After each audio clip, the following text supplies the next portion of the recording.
Bongandanga, territoire de la province de la Mongala dans l'ex-Équateur, vit dans un dénouement total. Aucune infrastructure viable.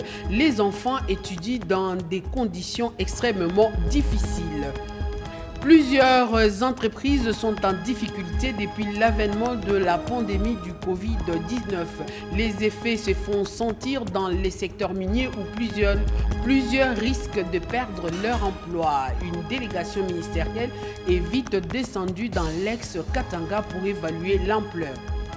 La deuxième vague de Congolais de la République démocratique du Congo bloqués à Brazzaville est arrivée aujourd'hui. Ils ont été accueillis par la ministre des Affaires étrangères et son vice-ministre. Mesdames, Mesdemoiselles et Messieurs, bonsoir et bienvenue aux 20h de la Radio-Télévision nationale congolaise.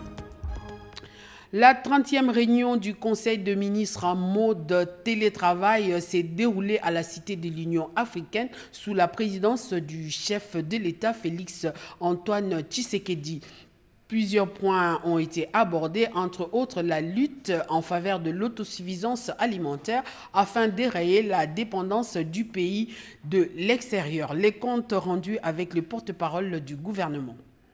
Compte rendu de la 30e réunion du Conseil des ministres.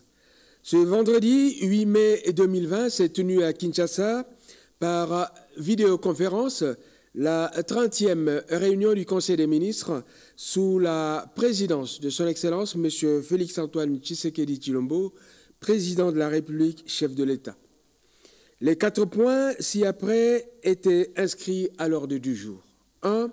Communication de son Excellence, Monsieur le Président de la République, chef de l'État. 2. Point d'information. 3. Approbation des relevés de décisions du Conseil des ministres. 4. Examen et adoption des dossiers. De la communication de son Excellence, Monsieur le Président de la République. La communication de son Excellence, Monsieur le Président de la République a porté sur 5 points, à savoir 1. Décision de prorogation de l'état d'urgence. 2. Descente sur terrain pour constater et évaluer l'état de la prise en charge des malades du Covid-19. 3. Nécessité de stabilisation du taux d'échange de francs congolais par rapport au dollar américain. 4. Recommandations en vue de booster le secteur agricole. 5. Développement concernant l'exercice du commerce. Abordant le premier point relatif à la prorogation de l'état d'urgence, le chef de l'État a informé les membres du gouvernement que le Parlement, saisi à sa demande, a voté la prorogation pour des durées successives de 15 jours de l'état d'urgence décrété le 24 mars 2020, puis prorogé jusqu'au 8 mai, par l'ordonnance numéro 020/028 du 24 avril 2020. La loi concernée a été promulguée et l'ordonnance subséquente publiée. Le chef de l'État a demandé aux membres du gouvernement d'en assurer une large diffusion auprès de la population. Pour mettre en pratique la décision du gouvernement de libérer les malades retenus dans les hôpitaux pour faute des paiements de factures, le ministre de la Santé a effectué une descente aujourd'hui à l'hôpital général des références de Kinshasa. L'ex-Mamaemo Eteni Longondo a exécuté la mesure en libérant plusieurs malades.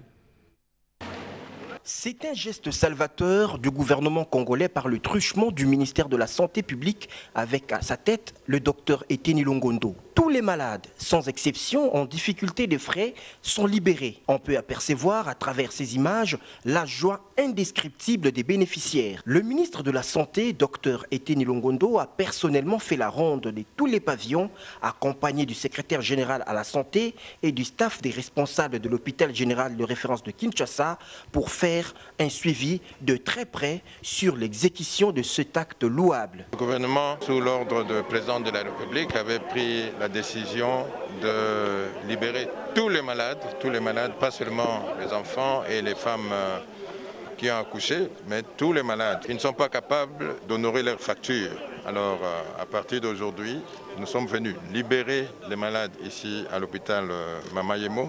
Et c'est le gouvernement qui va prendre toutes ces factures-là en charge. Ici, je suis venu, c'est une visite symbolique, mais c'est pour tous les hôpitaux de la ville et même du pays. Il importe de souligner que grâce à la ferme implication et aux efforts conjugués sans relâche par le ministre de la Santé, Dr Eteni Longondo, 3 milliards de francs congolais sont débloqués pour assurer les frais de fonctionnement des cliniques universitaires, la clinique Ngaliema et de l'hôpital général de référence de Kinshasa, qui, depuis 2014, ne percevaient plus de frais. Et dans tous les hôpitaux publics, d'autres patients internés pourront aussi bénéficier du solde de leurs factures pour être libérés.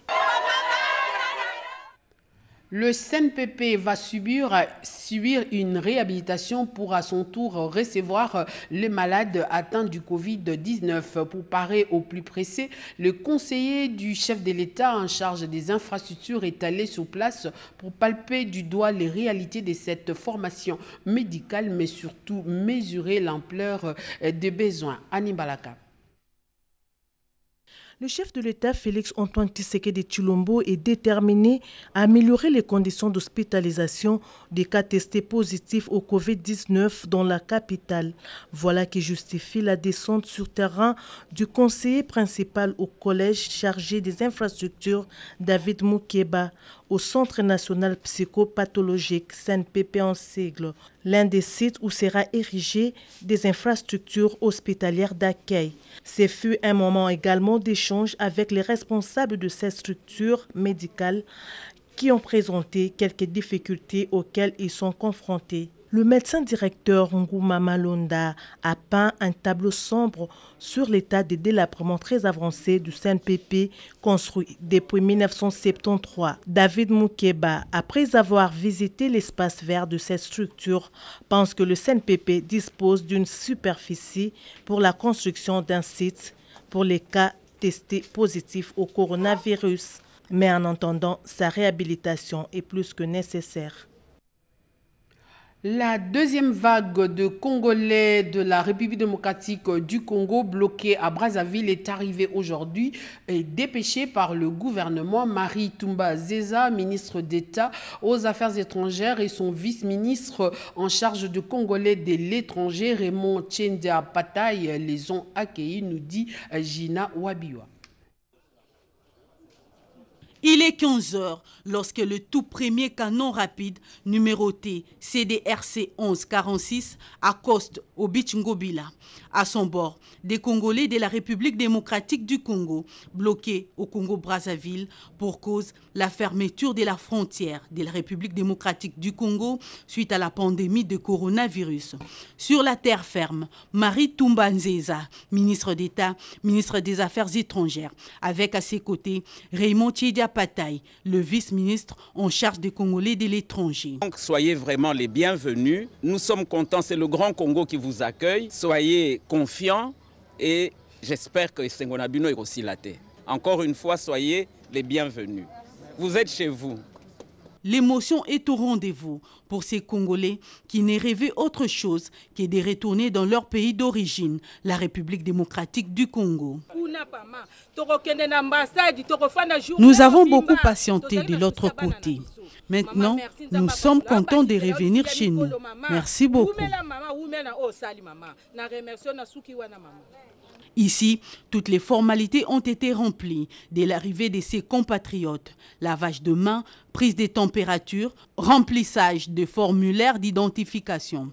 Après les Beach Ngobila, ses compatriotes congolais seront internés dans un lieu sûr prévu par le gouvernement de la République démocratique du Congo où ils passeront leur quatorzaine avant de regagner leurs familles respectives. L'école Parole Éternelle, la borne de la commune de Ngiringiri, s'est engagée à poursuivre l'éducation de ses élèves à domicile. Comment s'y prennent-elles? La réponse dans ces reportages de Yolande Voka et Benjamin Zinga.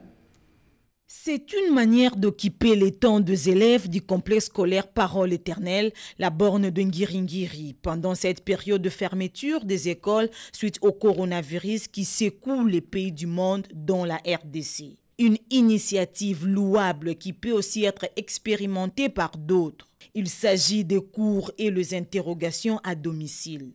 La directrice Rosine Toumba s'est mise machinalement au service d'aller déposer les devoirs dans le maison. L'opération s'effectue porte à porte dans la commune de Ngiringiri. Cette fois-ci, c'est l'école qui va vers les enfants. Raison pour laquelle nous nous sommes dit, nous lançons le devoir à domicile. Nous avons les carnets d'adresses que nous constituons lors des inscriptions dès le début de la rentrée scolaire. Certains élèves apprécient cette démarche. C'est une bonne idée parce que ça m'aide à me rappeler de tout ce qu'on avait appris en classe. Et aussi, pendant ce temps de confinement, on peut rester à la maison. On ne peut pas laisser les cerveaux comme ça, inertes. On peut aussi le faire travailler. Cette idée est encouragée par certains parents qui viennent déposer le travail réalisé par leurs enfants. Quand on a mené maintenant ce programme avec l'école, avec la direction, on nous a donné les devoirs pour les enfants. Ils ont travaillé à la maison. Déjà, je me rendais compte que l'enfant avait éprouvé des difficultés pour résoudre. Après quelques temps, elle a bien travaillé. L'enseignement à domicile ne remplace pas l'école, mais la pratique permet toutefois aux enfants de rester éveillés. Je vous le disais dans les titres, Bongandanga se meurt à petit feu. Ces vastes territoires de la province de la Mongala est presque une coquille vide. Il lui manque un peu de tout. Aucune infrastructure routière, aucun hôpital en bon état, mais aussi aucune infrastructure scolaire. Les élèves étudient dans des conditions extrêmement difficiles. Les constats est de mon confrère Odilon Kayuma. Depuis que le train de la modernité a été lancé il y a quelques années en République démocratique du Congo, ce train n'a jamais fait escale à Bongandanga. Moins encore, le programme des 100 jours du chef de l'État actuel n'a pas encore pris en compte les préoccupations de ce peuple et de ces vastes territoires dans la province de la Mongala. Sans l'ombre d'un doute, tout est par terre. Aucun secteur ne marche à Bongandanga, notamment celui de l'enseignement public primaire et secondaire, où, avant la crise sanitaire, les cours se donnaient dans des cases comme à l'époque de la pierre taillée. Pas de bancs, les élèves assis à même le sol pour suivre les enseignements. Pourtant, Mongala est réputée province forestière, joli endroit où le bois est en abondance et la fabrication des bancs pour les apprenants est une simple affaire à régler. Parce que nous sommes les pauvres. Oui. Nous voulons avoir des cahiers, oui, des crayons, oui, ainsi que des bics. Nous voulons aussi avoir des livres parce que l'école est pauvre. Les bâtiments aussi sont très mauvais. Oui, en mauvais état. Oui. Nous voulons avoir un peu de tôles, oui, ainsi que des tableaux. Vous voyez, des mauvais tableaux. Ah oui, d'accord. Dans ce territoire de Bongandanga, nous avons plusieurs sociétés qui exploitent le bois. Ça ne coûte rien à ces sociétés de fournir des bancs à nos écoles. Nous produisons le bois pour eux. En retour, au-delà de l'absence des infrastructures scolaires, à Bongandanga, une frange importante d'enseignants qui se donnent corps et âme pour former la jeunesse de ce coin du pays fait du bénévolat. Les nouvelles unités, comme on les appelle. Nous souhaitons que nous envoyer un peu, d'abord l'école soit mécanisée. Ah, vos enseignants ne sont pas payés? Oui. Ok, les pouvoirs publics puissent accorder une attention aux écoles de Bongandanga. Et je pense vraiment que Nzambe Agosali Sabiso po Bayoka. Dans l'espoir de voir leur doléance être prise en compte par le gouvernement central, les instituteurs attendent de pied ferme de leur employeur, l'État congolais, la construction de nouvelles écoles en dur et la rémunération qui doit suivre pour leur survie. Sachez aussi que depuis la publication de l'état d'urgence par le chef de l'État, plusieurs entreprises sont en difficulté suite aux effets du Covid-19. En ce jour de travail au Katanga, la ministre du Travail a lancé le travaux de la Commission nationale de crise pour évaluer les effets néfastes du coronavirus. Cette mission qu'elle effectue avec le ministre de Mines le conduira à Kolwezi et à Likasi. Suivez. En séjour de travail dans la province du Haut-Katanga, la ministre d'État, ministre de l'Emploi, Travail et Prévoyance sociale, Dr Nene Ilunga-Nkulu, a échangé avec le gouverneur du Haut-Katanga, Jacques Kiaboula, sur les difficultés que rencontrent les entreprises dans sa province. Un tour d'horizon qui a permis aux deux personnalités d'épingler certaines requêtes en rapport avec plusieurs demandes d'exonération des charges d'impôts professionnels sur les revenus devenus. Poids difficile à supporter pendant cette crise sanitaire. Juste après cette présentation de civilité au gouverneur de province, la patronne de l'emploi, Nene Ilunga-Nkulu, a lancé les travaux de la mise en place d'un comité de crise chargé de l'évaluation et des propositions de mesures d'atténuation des effets négatifs du coronavirus sur le monde du travail. Une autre catégorie d'entreprises sollicite carrément la suspension pure et simple des contrats de travail en invoquant la force majeure. C'est pour cela que je tiens donc à vous informer que j'ai lancé à Kinshasa une cellule nationale de crise et je vous exhorte à vous mobiliser aussi en province autour de monsieur le gouverneur et du commissaire général en charge de l'emploi, travail et prévoyance sociale pour la bonne marche de ce mécanisme au niveau local.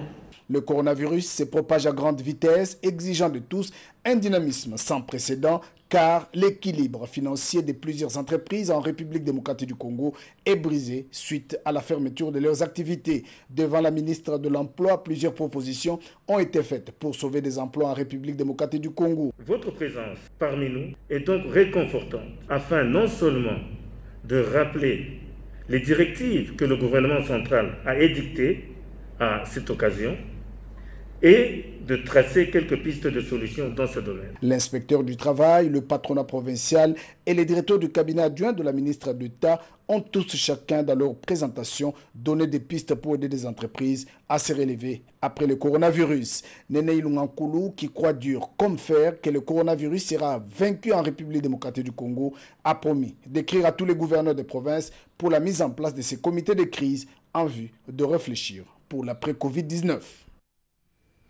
Deux pick-up 4x4 viennent d'être mis à la disposition de l'équipe de riposte de la province de Lualaba. C'est donc du groupe Somika qui vient en appui à la lutte contre cette pandémie mondiale, a été réceptionné par les numéro 1 de la province, Richard Mouège. C'est un reportage de la RTNC Lualaba.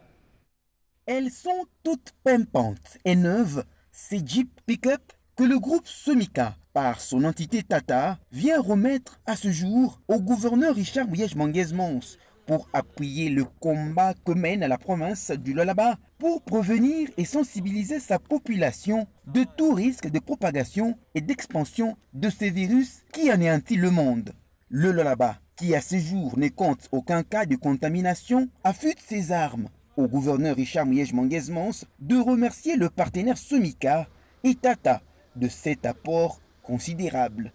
Dans cette phase de prévention et de contrôle de la pandémie, nous disons merci à Somika qui est le partenaire direct et qui nous a permis d'être en contact avec Tata. Et en période de difficulté, Tata estime que nous devons nous mettre ensemble pour former un front solide et lutter contre la pandémie. Après Tata, seule entreprise d'exploitation minière Sicomine qui a tenu aussi à remettre un lot important de 20 000 masques après celui de 30 000 remis dernièrement à la province. Une manière pour elle de contribuer au renforcement d'efficacité des stratégies mises en place par l'équipe de riposte pour créer une barrière à cette pandémie.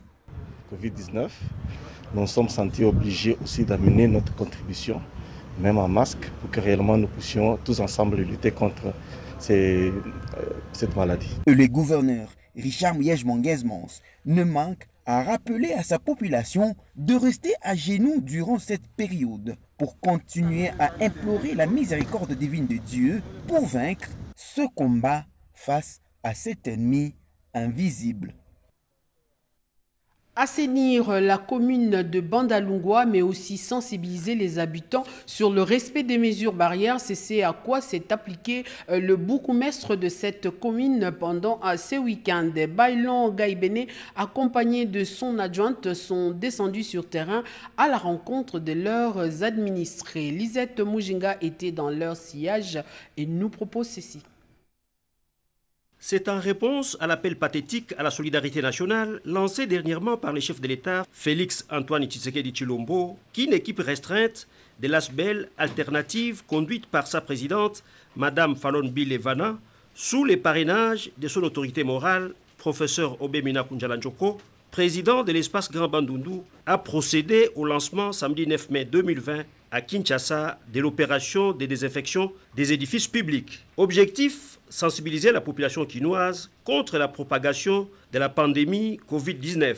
Première étape, la maison communale de Bandalungwa, où les lieux de détention provisoires des prévenus et certains bureaux ont été complètement assainis à la grande satisfaction de ses bénéficiaires et du numéro 1 de cette municipalité. Cette participation du camarade Aubin Minakou nous touche et au nom de toute la population ndaloise de la commune de Bandalungwa, nous lui transmettons nos remerciements. C'est un geste très louable que je remercie du fond du cœur. Seconde étape, les commissariats urbains de la police nationale congolaise, district de la Funa, où la même opération a eu lieu dans le strict respect des règles d'hygiène et des gestes barrières au Covid-19. C'était en présence de son commandant, le commissaire supérieur Kinzumba Carlewis, et de quelques éléments. La présidente de l'ASBEL alternative, Falon Bile, explique l'essence de cet acte de générosité. Nous, Alternative ASBEL, nous nous sommes engagés à accompagner le chef de l'État dans cet élan-là. Par le soutien de notre autorité morale, le professeur Aubin Minakou, nous avons entrepris cette campagne de sensibilisation accompagnée par une opération de désinfectisation de différentes maisons communales à travers la ville de Kinshasa, ainsi que les districts de la police nationale.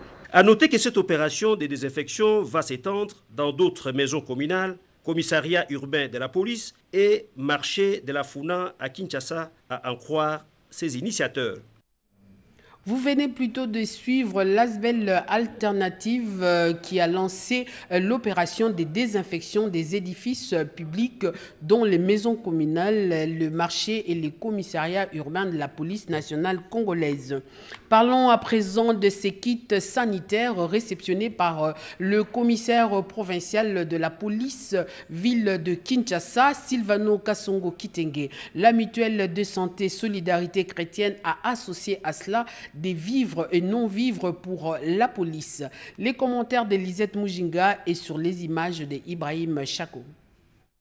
Cette cérémonie intervient dans un contexte particulier caractérisé par l'intrusion du coronavirus dans nos murs qui menace sérieusement nos vies et contre lesquelles nous avons décrété une lutte sans merci. Il va de soi que nous puissions tous nous engager à respecter scrupuleusement toutes les décisions prises par le président de la République, chef de l'État Félix-Antoine Tshisekedi Tshilombo et les mesures d'application édictées par les autorités, a martelé cette femme leader, Anastasie Mouika, au commissariat provincial de la police nationale congolaise dans la commune de la Gombe. Je viens répondre à l'appel du président de la République. Il a fait appel à tous les Congolais qui pouvaient faire un geste à nos compatriotes étant en situation difficile. Notre police est très exposée face au Covid-19 parce qu'elle veille sur nous, sensibiliser aussi la population face aux gestes barrières. Des vivres et non-vivres ainsi que des kits sanitaires ont été remis entre les mains du général Silvano Kasongo Kitenge pour sensibiliser les hommes en uniforme en vue d'empêcher la propagation de cet ennemi invisible, auteur de cette pandémie qui a déstabilisé tous les secteurs de nos vies. La police est une institution publique. Nous sommes pris en compte par le gouvernement. Ce geste qu'elle a posé, c'est un geste qui montre que la police est en symbiose, en parfaite collaboration avec la population. C'est une preuve de confiance qu'elle a pu penser aux policiers qui sont en train de servir la nation. Ici de noter que le président de la République, chef de l'État Félix-Antoine Tshisekedi Tshilombo, a lancé un appel qui demande à tous les citoyens congolais de s'engager chacun à son niveau à lutter contre le Covid-19. Assainir l'environnement de la ville de Kinshasa et l'adapter à la réalité actuelle qu'est la crise sanitaire due au Covid-19, c'est le leitmotiv de la reprise de l'itinérance dans les différentes communes de la capitale du ministre provincial de l'Environnement. Reportage. L'assainissement est un élément moteur dans la lutte contre la propagation du Covid-19. Cela impose davantage du travail au ministre provincial en charge de l'environnement de Kinshasa. Didier Tengetelito, qui a repris ses visites de terrain pour, en plus de la routine, la sensibilisation de la population sur les mesures barrières à observer. La situation exceptionnelle que nous traversons nous pousse justement à imposer des règles barrières que nous devons tous respecter. Et c'est pour ça que, comme on dit selon cet adage, tout doit passer sur un système de filtrage. Et donc c'est comme ça que nous opérons. Tout le monde à son niveau doit pouvoir agir, interagir. Et nous établissons évidemment notre quartier général dans une commune choisie au hasard. Et cela nous permet justement de voir ce qui se passe dans d'autres communes. C'est dans le cadre de l'exécution des instructions, de la gestion de la commune. Et c'est pour ça que nous invitons les chefs de service, qui sont des services génératrices de recettes, pour comprendre un peu comment est-ce que ça se passe chez eux et leur donner des orientations dans le cadre de maximisation des recettes et surtout dans l'application des différents textes. Il est de mon devoir de rappeler à l'ordre de tout manquement, de poser des actes pour la matérialisation de la vision du gouverneur. Les chefs de quartier sont interpellés, ainsi que les bourgmestres. Et on va voir si les gens comprennent. Ceux qui ne comprennent pas feront l'objet de des sanctions. Après Lingwala, Kasavubu, Kalamu, Barumbu et Ngalema, le cap est mis sur Limete et se poursuivra à travers toutes les 24 communes de la ville-province Kinshasa. Et puis, pendant cette période de crise sanitaire, une bonne nouvelle pour le ménage de Kinshasa. Les femmes entrepreneurs vont désormais commencer à la vente de produits alimentaires locaux à la foire de Kinshasa tout le samedi. Une initiative de la vice-présidente nationale en charge des femmes de la Fédération des entreprises du Congo. Reportage. Désormais, tous les samedis, les femmes vont commencer à s'approvisionner au pavillon 17 dans l'enceinte de la foire internationale de Kinshasa pendant cette période de crise sanitaire due au coronavirus. Une initiative des femmes entrepreneurs de la Fédération des entreprises du Congo et les réseaux nationaux des associations des femmes rurales en République démocratique du Congo. Et c'est pour respecter scrupuleusement toutes les décisions prises par le président de la République, chef de l'État, Félix-Antoine Tshisekedi Tshilombo, et les mesures d'application édictées par les autorités. On a pris l'initiative d'organiser ce que nous appelons le marché des samedis. Ce qui veut dire que chaque samedi, toute femme commerçante, maraîchère qui a des histoires à vendre, des produits, nous mettons l'accent sur des produits locaux. Il peut prendre contact avec Maman Jeanne ou d'autres mamans, on vous donnera la liste. Elle vient avec ses produits, comme vous avez vu. Chaque maman présente ses produits et vend. Nous ne voulons pas que les prix montent, si bien que vous allez vous rendre compte que nous vendons au prix du marché. Donc à la fois sensibilisation pour la protection des mamans contre la maladie. Deuxième élément, nous voulons aider les mamans à présenter leurs produits et la gestion des qualités. Surtout, vous avez vu, partout un produit ne se présentait pas bien, on fait des observations aux mamans. Et troisièmement, permettre à ceux qui sont confinés de venir, d'envoyer des chauffeurs. Ils passent la commande. Le moment est donc venu pour assurer l'autonomisation de la femme. Et cette autonomisation économique passe aussi par les secteurs de l'agriculture. Il y a également un don de kits de prévention contre le Covid-19 destiné aux sites de déplacés internes de conflits basés dans la province du Tanganyika. Ces kits venant du Haut Commissariat des Nations Unies pour le réfugié a été remis à la Commission provinciale de riposte. Ce lot est constitué de 45 kits de lave-mains, 200 gilets, 20 mégaphones, 40 000 dépliants, 80 banderoles et affiches en langue locale pour les sites de déplacés internes, 2000 gants et 2500 masques pour le comité provincial de riposte contre le Covid-19.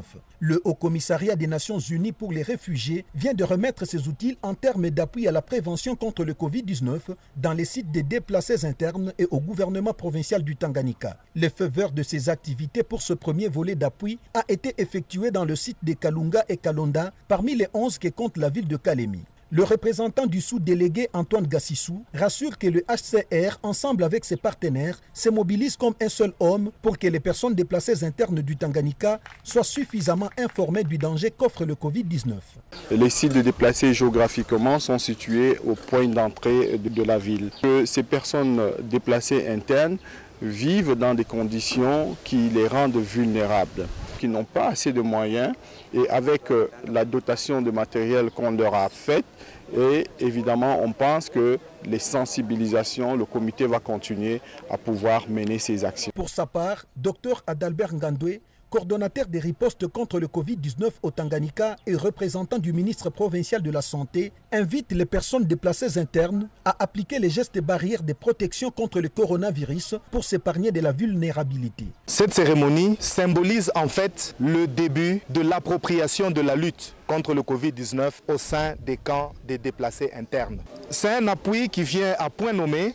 Actuellement, nous avons des lave-mains, du savon, des affiches, des mégaphones. Ce sont des outils de communication, de sensibilisation qui arrivent vraiment à point nommé pour rappeler et mettre en application ces mesures préventives. Le HCR s'aligne aux côtés du gouvernement provincial du Tanganyika pour appuyer les activités de riposte et de sensibilisation, notamment dans la communication pour le changement des habitudes de la population.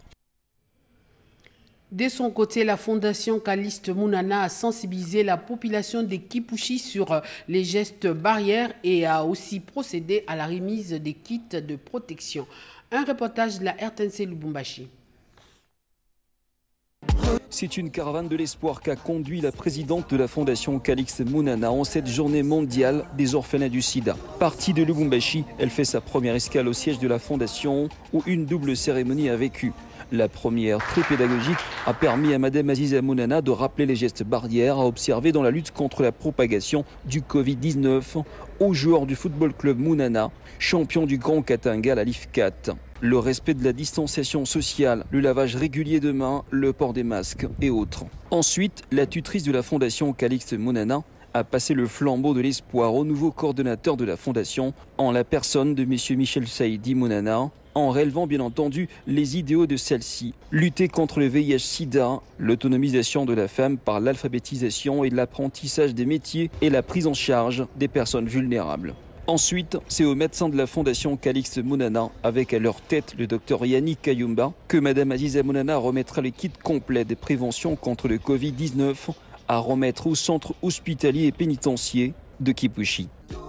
De là, la caravane de l'espoir a entrepris ses visites et remises de dons précieux de l'espoir de l'humanité quant à la victoire sur le Covid-19 par l'hôpital de référence Betty, où un important lot composé des kits de lavage de mains, des produits et solutions hydroalcooliques, des masques de protection conçus de main des mamans de la Fondation Calixte Mounana et plusieurs autres utilitaires sont réceptionnés par le docteur Pierre Mukenge, médecin directeur, qui n'a pas caché sa satisfaction. Le convoi se rendra par la suite à la polyclinique Hippocrate pour les mêmes gestes salvateurs.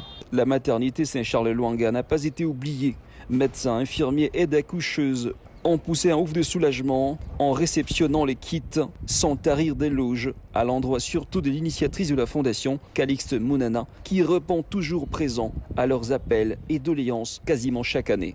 Le centre Maranatha OUA sera donc la 4e étape de ce périple. Le docteur Delille fera donc remarquer qu'ils en avaient énormément besoin. La prison de Boma fut le point de chute de cette caravane de l'espoir de plus de 10 heures de la Fondation Calixte Mounana. Les responsables du centre pénitentiaire ont reçu les kits et fait la promesse de les utiliser à bon escient au profit des pensionnaires et gardiens de main de coordonnateur Michel Saïdi Mounana. Voyons à présent ce qu'a été l'Assemblée provinciale de notables du Haut-Katanga. Sous la conduite du notable Mbouya Lubanze Popopo, la délégation de l'association socio-culturelle Boulouba Ibukata a rencontré ce mercredi 7 mai 2020 l'animateur principal de la première institution de la province, l'honorable Kashoba Lubikibo Freddy, pour lui présenter officiellement la présidente nationale élue, Jeannette Kabulo Kahemba, et toute son équipe. Cette présentation intervient après avoir lavé les linges sales en famille, a souligné le chef de la délégation, le sage Mbouya Lubanze Popopo. Donc la délégation que vous voyez ici a été mandaté par les notables pour venir présenter notre présidente nationale de Boulouba Iboukata. Soucieux de la paix et la cohésion au sein de cette grande famille culturelle, le président de l'organe délibérant du Haut-Katanga a trouvé une occasion pour prodiguer des sages conseils à ses hôtes pour la bonne marche de cette association socioculturelle. La présidente de Boulouba Iboukata, Jeannette Kabulo-Kahemba, qui a vanté la sagesse de l'honorable président Kashoba Lubikibwe, s'engage à œuvrer dans le but d'unir tous les fils et filles Louba de l'espace Grand Katanga autour d'un objectif commun, la préservation des valeurs culturelles de Baloubaka. Je suis présidente de Boulouba Iboukata. Pour le moment, nous sommes un peu dispersés et nous voulons être unis pour l'unité et la cohésion. Pour marquer d'un cachet spécial ce passage au bâtiment du 30 juin, siège de l'Assemblée provinciale du Haut-Katanga, une photo souvenir a été prise pour immortaliser cet événement. Je vous rappelle le titre de cette édition d'information. Bongandanga, territoire de la province de la Mongala dans l'ex-Équateur, vit dans un dénouement total. Aucune infrastructure viable. Les enfants étudient dans des conditions extrêmement difficiles. Plusieurs entreprises sont en difficulté depuis l'avènement de la pandémie du Covid-19. Les effets se font sentir dans les secteurs miniers où plusieurs risquent de perdre leur emploi. Une délégation ministérielle est vite descendue dans l'ex-Katanga pour évaluer l'ampleur. La deuxième vague de Congolais de la République démocratique du Congo bloqués à Brazzaville est arrivée aujourd'hui. Ils ont été accueillis par la ministre des Affaires étrangères, Marie Toumba Nzeza, et son vice-ministre Raymond Tchedia. C'est la fin de cette édition d'information. Merci de toute l'attention que vous avez bien voulu nous accorder. N'oubliez pas de rester chez vous et surtout de prendre soin de vous. En attendant, passez de bons moments en compagnie du programme de la RTNC. On se retrouve très bientôt. Inch'Allah. Cet événement.